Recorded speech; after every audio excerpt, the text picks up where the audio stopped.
തോക്കും വെടിയും പുകയും കുറ്റാന്വേഷണം ഒന്നുമില്ലാത്ത ഒരു ത്രില്ലിംഗ് സിനിമ.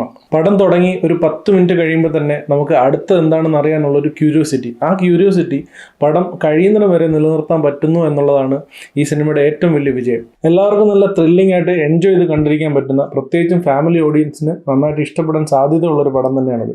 കൊല്ലത്തിന്റെ ബാക്ക്ഡ്രോപ്പിലാണ് ഈ കഥ നടക്കുന്നത്. അല്ലെങ്കിൽ തന്നെ അത്യാവശ്യം നന്നായിട്ട് ട്രോൾ കിട്ടിക്കൊണ്ടിരിക്കുന്ന കൊല്ലംകാർക്ക് പുതിയതായിട്ട് ഒരു ട്രോൾ കിട്ടാൻ ഒരു കാരണം ആയി എന്നാണ് ആദ്യത്തെ കുറച്ച് സമയങ്ങളിൽ എനിക്ക് തോന്നിയത്. പക്ഷേ പടം കുറച്ച് മുന്നോട്ട് പോകുമ്പോഴത്തേക്ക് ആ നാടിൻ്റെ ജീവിത സാഹചര്യത്തെ, അവിടുത്തെ സാധാരണക്കാരായ മനുഷ്യരെ, അവരുടെ ജീവിതത്തെ പച്ചയായിട്ട് കാണിക്കാൻ മാത്രമാണ് സംവിധായകൻ ചെയ്തിരിക്കുന്നതെന്ന് നമുക്ക് മനസ്സിലാവും.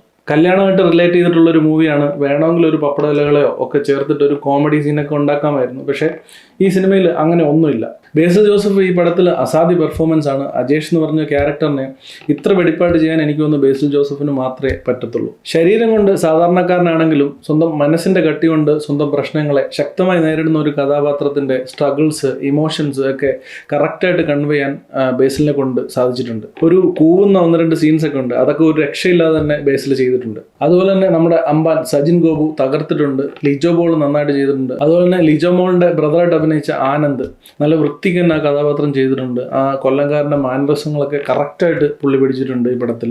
പിന്നെ ഈ പടത്തിൽ അഭിനയിച്ച അമ്മമാര്, പെങ്ങന്മാര്, നാട്ടുകാര് എന്ന് വേണ്ട സർവ്വ ആൾക്കാരും അസാധ്യമായിട്ട് തന്നെ പെർഫോം ചെയ്തിട്ടുണ്ട്. ജ്യോതിഷ് ശങ്കർ ഡയറക്ടർ കയ്യിൽ സംഭവമുള്ള ആളാണെന്ന് തെളിയിച്ചിട്ടുണ്ട് ഈ പടത്തിൽ. എന്താണോ എഴുത്തുകാരൻ ഉദ്ദേശിച്ചത് അത് നല്ല കൺവിൻസിംഗ് ആയിട്ട് തന്നെ പുള്ളി എടുത്തു വെച്ചിട്ടുണ്ട് ഈ സിനിമയിൽ. സ്ത്രീധനം എന്നൊരു സാമൂഹ്യ പ്രശ്നം എങ്ങനെ വർക്ക് ചെയ്യുന്നു, അത് സാധാരണക്കാരായ മനുഷ്യരെ എങ്ങനെ മനുഷ്യത്വമില്ലാതെ പെരുമാറാൻ പ്രേരിപ്പിക്കുന്നു എന്നൊക്കെ ഉള്ളത് സ്പൂൺ ഫീഡ് ചെയ്യാതെ തന്നെ പറയാൻ സാധിച്ചിട്ടുണ്ട് സംവിധായകൻ.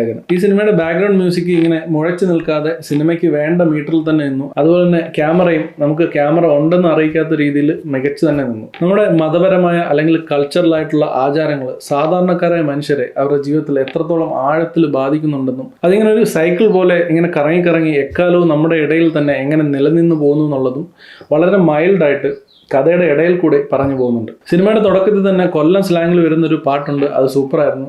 കൊല്ലം എന്ന നാടിനെ, അവിടുത്തെ ആൾക്കാരുടെ മാനരസങ്ങളെയൊക്കെ കൃത്യമായിട്ട് കാണിക്കാൻ ഈ സിനിമയ്ക്ക് കഴിഞ്ഞിട്ടുണ്ട്. എല്ലാവർക്കും എൻജോയ് ചെയ്യാൻ പറ്റുന്ന, പ്രത്യേകിച്ചും ഫാമിലിക്ക് നന്നായിട്ട് എൻജോയ് ചെയ്യാൻ പറ്റുന്ന ഒരു നല്ല സിനിമയായിട്ടാണ് എനിക്ക് പൊന്മാൻ തോന്നിയത്. ഇതൊരു ചെറിയ സിനിമയാണ്. ഈ സിനിമയുടെ സ്കെയിൽ വെച്ച് നോക്കുമ്പോൾ ഈ സിനിമയുടെ അവസാനം ബേസിൽ പറഞ്ഞ കാര്യം തന്നെയാണ് എനിക്ക് ഈ സിനിമയെ പറ്റി പറയാനുള്ളത്.